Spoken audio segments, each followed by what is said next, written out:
बिल्कुल NCP camp से चिट्ठी मिली है जी। मैं आपको बताऊं बड़ी खबर की बात कर रहे हैं। उद्धव ठाकरे से जुड़ी एक चिट्ठी सामने आई है। एनसीपी नेताओं की बेइज्जती की बात सामने आ रही है और मैं भी इस वक्त देखिए यहीं पे खड़ा हूं एनसीपी के जो चीफ है शरद पवार उनके घर के बाहर, और यहां से मीटिंग खत्म हुई उसके बाद तमाम नेता निकले हैं। यानी सियासी हलचल पल पल बदलती हुई नजर आ रही है।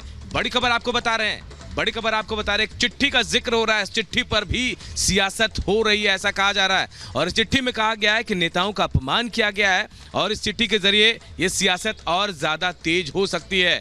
और लगातार महाराष्ट्र की सियासी हलचल हर पल बदलती जा रही है। वेट एंड वॉच की स्थिति है। देखिए यहां से एनसीपी की तरफ से कहा गया कि जो मीटिंग 11 बजे बुलाई गई थी उसे 5 बजे किया गया। एकनाथ शिंदे कह रहे हैं कि उन्होंने टाइम बढ़ा दिया अपने मीटिंग से बात, अपने जो समर्थक है उनसे बातचीत करने की। और एक बात जो उद्धव ठाकरे के कहा जा रहा था कि वर्चुअल मीटिंग करेंगे, उसकी भी बात पूरी तरह से साफ नहीं हो पाई। लेकिन वेट एंड वॉच की स्थिति में लेकिन एनसीपी ने साफ कर दिया कि पूरी तरह से वो उद्धव ठाकरे के साथ है, शिवसेना के साथ है और सरकार के आखिरी वक्त तक उनके साथ रहेंगे जब तक पूरी उम्मीद नहीं टूट जाती है। साफ तौर पर यह भी कहा गया है कि जब तक एकनाथ शिंदे के विधायक यहां नहीं आ जाते, जो समर्थक है उनके वो यहां नहीं आ जाते, यहां बात नहीं कर पाते हैं, वो तब तक उम्मीद बनाए रखेंगे। ये भी उम्मीद की जा रही है कि अगर वो विधायक यहां आ जाते हैं तो शायद वहां से ज्यादा विधायक एक बार फिर शिवसेना के पास आ सकते हैं। बड़ी खबर का रुख करेंगे और इसके लिए चलते अपने सहयोगी सुहेल के पास।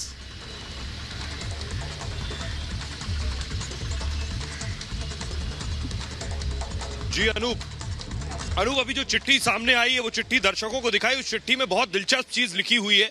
उस चिट्ठी में लिखा है कि उद्धव ठाकरे, उस चिट्ठी में एकनाथ शिंदे ने जो चिट्ठी डाली है उसमें विधायक, उन्होंने कहा ये विधायक के जज्बात हैं, विधायक के सेंटीमेंट्स। उस चिट्ठी में लिखा है उद्धव ठाकरे विधायकों से नहीं मिलते थे। उस चिट्ठी में लिखा है मंत्रालय की 6ठी फ्लोर पर उद्धव ठाकरे से जब मिलने जाते थे तो सभी के लिए मिलना आसान नहीं था। क्यों? क्योंकि वो मंत्रालय नहीं जाते थे।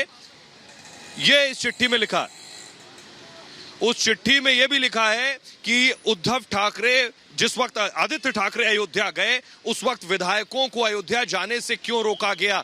जिस बात से आहत है विधायक, उनका कहना है कि क्या किसी तरह का, अगर जो समझ में आएगा चिट्ठी पढ़ के, कि कॉर्पोरेट कल्चर चल रहा था, मुख्यमंत्री सबसे मिल नहीं रहे थे, विधायकों से नहीं मिल रहे थे, शिवसेना के जो विधायक थे उनके पास कोई विकल्प नहीं था, वो किससे जाकर मिले। उनका कहना है कि जिस वक्त आदित्य ठाकरे अयोध्या जा रहे थे, यहां से विधायक अयोध्या जाना चाहते थे और उन विधायकों को अयोध्या जाने से रोका गया, बाकायदा मना किया गया कि वो फ्लाइट नहीं लेंगे, वो अयोध्या नहीं जाएंगे। इस बात से विधायक आहत है। विधायक आहत इस बात से है कि मुख्यमंत्री उनसे मिलते नहीं थे क्योंकि मुख्यमंत्री मंत्रालय ही नहीं जाते थे। विधायक इस बात से गुस्सा है कि उन्हें अपने क्षेत्र के लिए अगर फंड चाहिए तो उन्हें उतने अपने क्षेत्र के लिए कोई काम करवाना, उसके लिए कोई फंड नहीं मिलता था। किससे शिकायत जाकर करे, बल्कि इसके उलट एनसीपी और कांग्रेस के जो विधायक थे, जो सरकार का हिस्सा थे, वो विधायक अपने इलाकों के लिए, अपने विधानसभा क्षेत्र के लिए फंड ले जाते थे, जुटा लेते थे, इसलिए वो मजबूत हो रहे थे।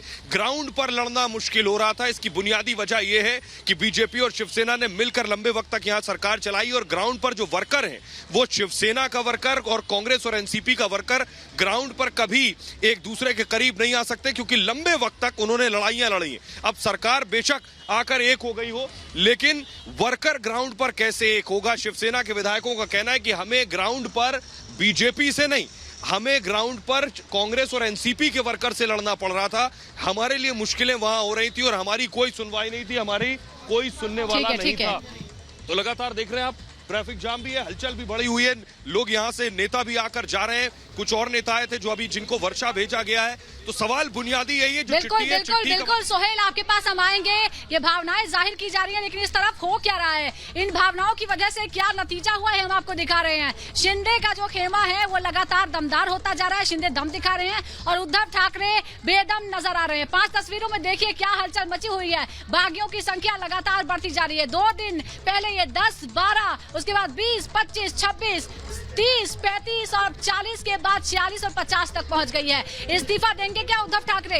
कल उन्होंने सोशल मीडिया के जरिए बातचीत की, ये कहा कि मैं तो तैयार हूं इस्तीफा देने के लिए। उसके बाद उन्होंने अपना सरकारी आवास भी छोड़ दिया। लेकिन क्या वो इस्तीफा भी देंगे या फिर फ्लोर टेस्ट, जिस तरह के संकेत मिल रहे हैं कि फ्लोर टेस्ट करवाएंगे, उसी के बाद नतीजा देंगे। तो ये तमाम चीजें सामने आ रही है। शिवसेना के आप सिर्फ एमएलए नहीं, एक और बात आपको ध्यान देनी होगी कि यहाँ सिर्फ विधायक नहीं है, शिवसेना के बहुत से सांसद सांसद भी शिंदे कैंप के संपर्क में हैं। यानी सिर्फ विधायक नहीं, ये मामला अब सांसदों तक भी पहुंच गया है। आपको याद होगा कल ही भावना गावित ने बाकायदा चिट्ठी लिखी थी और ये कहा था कि आप इन पर कोई एक्शन न ले, उनकी भावनाओं को समझे। किस तरह से शिवसेना में टूट का सिलसिला लगातार जारी है। बागी कैंप लगातार बड़ा होता जा रहा है और ये संख्या इस हद तक पहुंच रही है कि ऐसा लगता है कि अब शिवसेना पूरी तरह से शिंदे की हो गई है। एक खास रिपोर्ट आपको दिखाते हैं।